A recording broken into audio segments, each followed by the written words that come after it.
विश्व के प्रमुख संविधानों के अंतर्गत अमेरिका का जो संविधान है उस पर हमारी चर्चा चल रही है। और पिछले कुछ भागों में हमने अमेरिका की जो संघीय कार्यपालिका है उसमें मुख्यतः राष्ट्रपति अमेरिका के जो हैं उनकी चुनाव प्रणाली, उनकी शक्तियों के संबंध में हम चर्चा कर रहे हैं। और उसी चर्चा को आगे बढ़ाते हुए अमेरिका के राष्ट्रपति की जो शक्तियां हैं उसमें हम जो दूसरा उसका मुख्य पार्ट है विधायी शक्ति, अधिकार और कार्य, आज उस पर हमारी चर्चा रहेगी। यानी विधायी शक्ति, अधिकार व कार्य, अमेरिका के राष्ट्रपति को प्राप्त विधायी शक्ति, अधिकार व कार्य।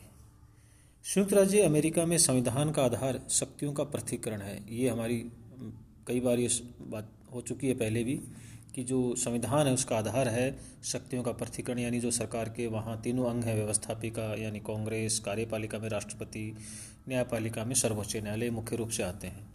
तो इन तीनों की शक्तियाँ पृथक पृथक हैं। हालांकि नियंत्रण अवरोध का संतुलन, नियंत्रण अवरोध या एक चीज़ है दोनों, और संतुलन का सिद्धांत ये भी वहाँ इसके साथ साथ काम करता है। उस पर चर्चा हम डिटेल से बाद में करेंगे। तो अमेरिका के जो संविधान है उसका आधार शक्तियों का पृथक्करण है और उसके अनुप्रक सिद्धांत के रूप में गतिरोध व संतुलन का सिद्धांत यानी नियंत्रण व संतुलन का सिद्धांत उसको अपनाया गया है।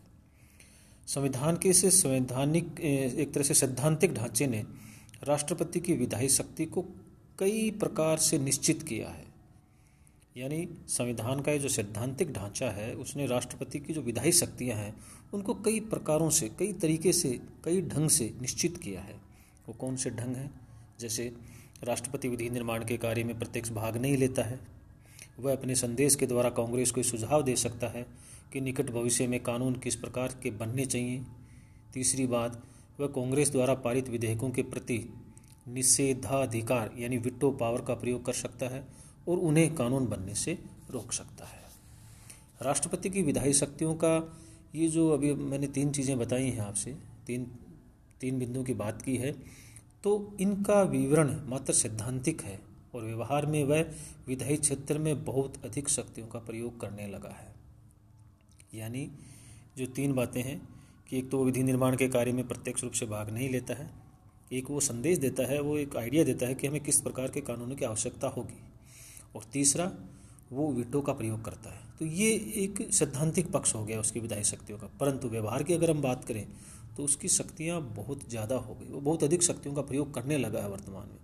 विधायी क्षेत्र में उसका प्रभाव भी बहुत बढ़ गया है। अब अधिकार इतना हो गया है उसका कि अधिकांशतः विद्वान उसे मुख्य विधायक, चीफ लेजिस्लेटर भी कहने लगे हैं।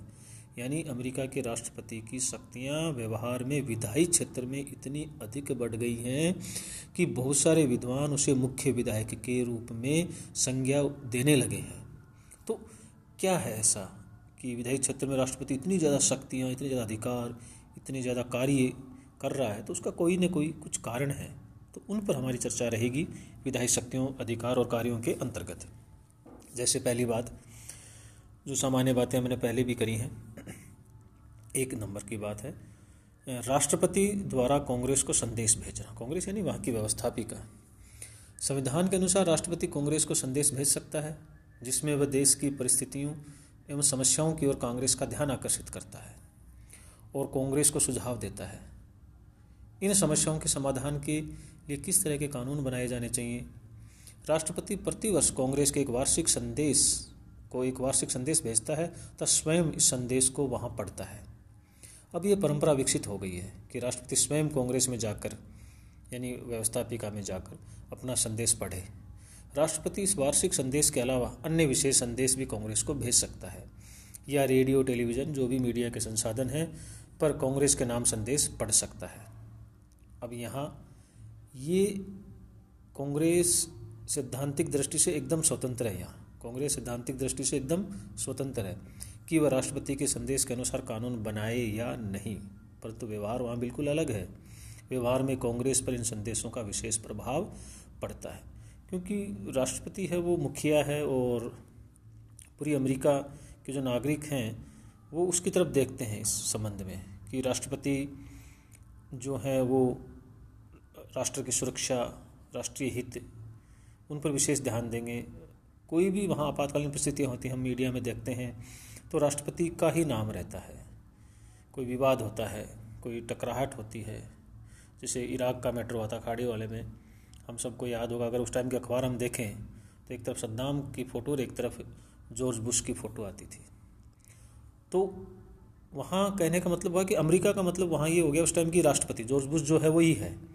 तो कुछ इस तरह का व्यक्तिगत या व्यवहारिक एक प्रभाव भी पड़ गया है वहाँ पर, और कुछ व्यवहार में और परिपाटियाँ, कुछ परंपराओं से ऐसी शक्तियाँ विकसित हो गई हैं, ऐसी माहौल बन गया है कि व्यवहार में कांग्रेस को इन संदेशों को ध्यान उस पर देना ही पड़ेगा, और उनका विशेष प्रभाव कांग्रेस पर पड़ता है, वो इनकी अनदेखी नहीं कर सकती।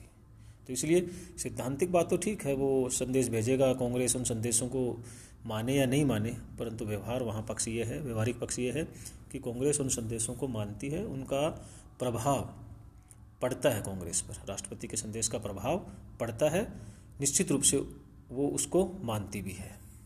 दूसरी बात हम करें, राष्ट्रपति द्वारा कांग्रेस के विशेष अधिवेशन आमंत्रित करना। संविधान के अनुसार कांग्रेस के वार्षिक अधिवेशन निश्चित तिथि पर होते हैं, किंतु विशेष परिस्थितियां उत्पन्न होने पर राष्ट्रपति कांग्रेस का विशेष अधिवेशन भी आमंत्रित कर सकता है। इस अधिवेशन के सामने राष्ट्रपति उस समस्या को भेजता है जिसके लिए वह अधिवेशन आमंत्रित करता है। राष्ट्रपति ट्रूमैन ने 1948 में इस प्रकार का अधिवेशन आमंत्रित किया था। संविधान के अनुसार राष्ट्रपति को ये भी अधिकार है कि वह अधिवेशन, सामान्य अधिवेशन की समाप्ति की ओर बढ़ती कांग्रेस से अनुरोध करे कि वह इस अधिवेशन को कुछ दिनों के लिए और बढ़ा ले ताकि किसी विशिष्ट समस्या पर विचार किया जा सके।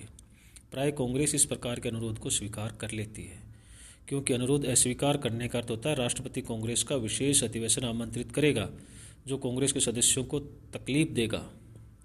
राष्ट्रपति रूजवेल्ट ने 3 बार 1934, 1935, 1937 में कांग्रेस के सामान्य अधिवेशनों को बढ़ाने की मांग की, जो स्वीकार की गई। तो संविधान के अनुसार राष्ट्रपति कांग्रेस के अधिवेशन को केवल एक परिस्थिति में ही स्थगित कर सकता है, जबकि अधिवेशन के स्थगन की तिथि के बारे में दोनों सदनों में मतभेद हो, तो ये स्थिति बनती है। तो राष्ट्रपति कांग्रेस के विशेष अधिवेशन आमंत्रित कर सकता है, ये एक उसका अधिकार हो गया। अगली बात, राष्ट्रपति द्वारा निषेधाधिकार यानी वीटो पावर का प्रयोग। कांग्रेस द्वारा पारित कोई विधेयक कानून तब बनता है जब राष्ट्रपति उस पर हस्ताक्षर कर दें, किंतु संविधान के अनुसार ये राष्ट्रपति का अधिकार है कि वह किसी विधेयक पर हस्ताक्षर करने से इनकार करते, यानी वीटो का प्रयोग, जिसका अर्थ होता है कि वह विधेयक कानून नहीं बनेगा, कानून नहीं घोषित किया जाएगा। राष्ट्रपति के इस अधिकार को निषेधाधिकार कहा जाता है, वीटो पावर उसका कहा जाता है। और ये 2 प्रकार का है, एक नियमित और एक विलंबकारी निषेधाधिकार, यानी नियमित और विलंबकारी एक ही बात है, नियमित या विलंबकारी निषेधाधिकार। और दूसरा है जेबी, जिसको हम पॉकेट वीटो कहते हैं, लोकप्रिय शब्द है पॉकेट वीटो, जेबी निषेधाधिकार। तो पहला हो गया नियमित या विलंबकारी निषेधाधिकार और दूसरा हो गया जेबी निषेधाधिकार यानी पॉकेट वीटो।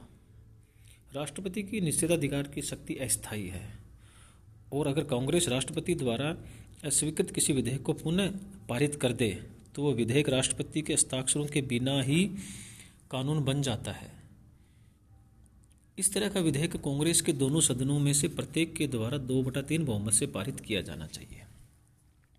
ये उल्लेखनीय है कि यद्यपि राष्ट्रपति की निषेधाधिकार की शक्ति अस्थायी है, तो भी व्यवहार में इसका बहुत अधिक महत्व है।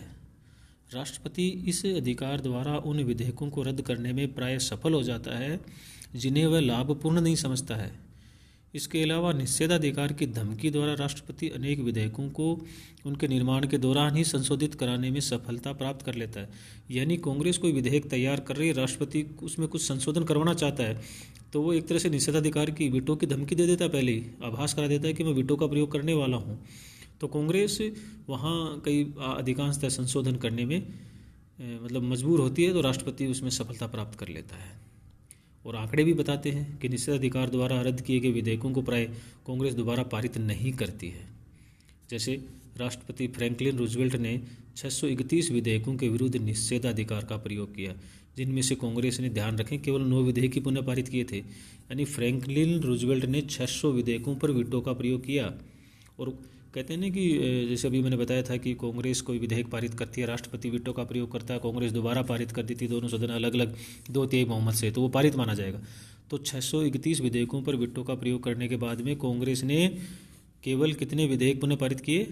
केवल 9 विधेयक पुनः पारित किए। इसी तरह ट्रूमैन व आइजनहावर ने के उदाहरण भी माने जाते हैं। ट्रूमैन ने 250 और आइजनहावर ने 181 विधेयकों के विरुद्ध वीटो का प्रयोग किया, जिनमें से कांग्रेस ने केवल 250 में से 12 और 181 में से 2 विधेयक ही पारित किए।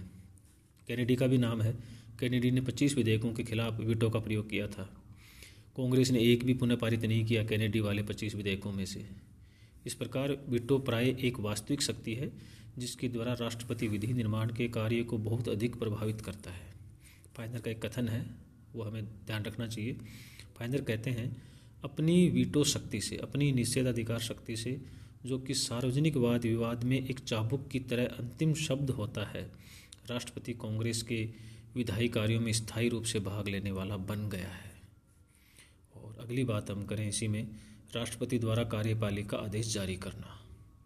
लोक कल्याणकारी राज्य की स्थापना की धारणा के साथ ही राज्य का कार्य इतना अधिक बढ़ गया है कि कांग्रेस को बहुत बड़ी मात्रा में कानून बनाने होते हैं। समय की कमी और कार्यभार की अधिकता के कारण कांग्रेस प्रत्येक मामले में मोटे मोटे कानून बना देती है और इसके बारे में विस्तृत नियम और उपनियम बनाने का कार्य कार्यपालिका पर छोड़ देती है, और इस व्यवस्था के आधार पर राष्ट्रपति कार्य करता है। बीए पार्ट फर्स्ट में राजनीति विज्ञान के मूल आधार में हम व्यवस्थापिका की जब शक्तियाँ पढ़ रहे थे, तो उसमें व्यवस्थापिक शक्तियों के पतन के कारण हम जब पढ़े तो आपको एक शब्दावली याद होगी, प्रदत्त व्यवस्थापन। यही है प्रदत्त व्यवस्थापन, यानी व्यवस्थापिका जो यहाँ की कांग्रेस है वो विस्तृत नियम और उपनियम बनाने का कार्य कार्यपालिका को दे देती है अपनी व्यस्तता के कारण या जो भी कारण हो, और वहाँ कार्यपालिका वो नियम उपनियम बनाती है उस प्रदत्त व्यवस्थापन की शक्ति से। प्रदत्त व्यवस्थापन का मतलब है व्यवस्थापिका द्वारा स्वयं कानून बनाने की शक्ति कार्यपालिका को प्रदान करना। वह विभिन्न विभागों के लिए जो नियम व उपनियम बनाता है उन्हें प्रशासकीय कार्यपालिका आदेश कहा जाता है। ये ज्ञातव्य है कि नियमों व उपनियमों की वैधता को न्यायालय में चुनौती दी जा सकती है। और अंतिम हम बात करें विधायी शक्तियों में, राष्ट्रपति द्वारा अन्य साधनों का प्रयोग। राष्ट्रपति अन्य साधनों के द्वारा भी विधि निर्माण के कार्य को प्रभावित करता है, जैसे वह अपने दल के सदस्यों के द्वारा मनचाहे विधेयक प्रस्तुत कराता है या विवादास्पद विधेयकों को संशोधित कराने की कोशिश करता है। वह अपनी नियुक्ति के अधिकार के द्वारा कांग्रेस के प्रमुख सदस्यों को लाभ पहुंचाता है और ऐसा वर्ग तैयार करता है जो विधायी क्षेत्र में उसकी मदद करे। वह कांग्रेस के प्रभावशाली सदस्यों को व्हाइट हॉल में आमंत्रित करता है और अनुरोध करता है कि विधायी कार्य उसकी ज़रूरतों के अनुसार हों। इसके अलावा जनमत से अपील करता है जिसका प्रभाव कांग्रेस पर पड़ता है। तो ये हो गई राष्ट्रपति की विधायी शक्ति, जिसके 2 पक्ष हो गए। एक उसका सैद्धांतिक पक्ष तो है ही है, परंतु व्यवहार में स्थिति विधायी मामले में राष्ट्रपति की ज़्यादा मजबूत है। धन्यवाद।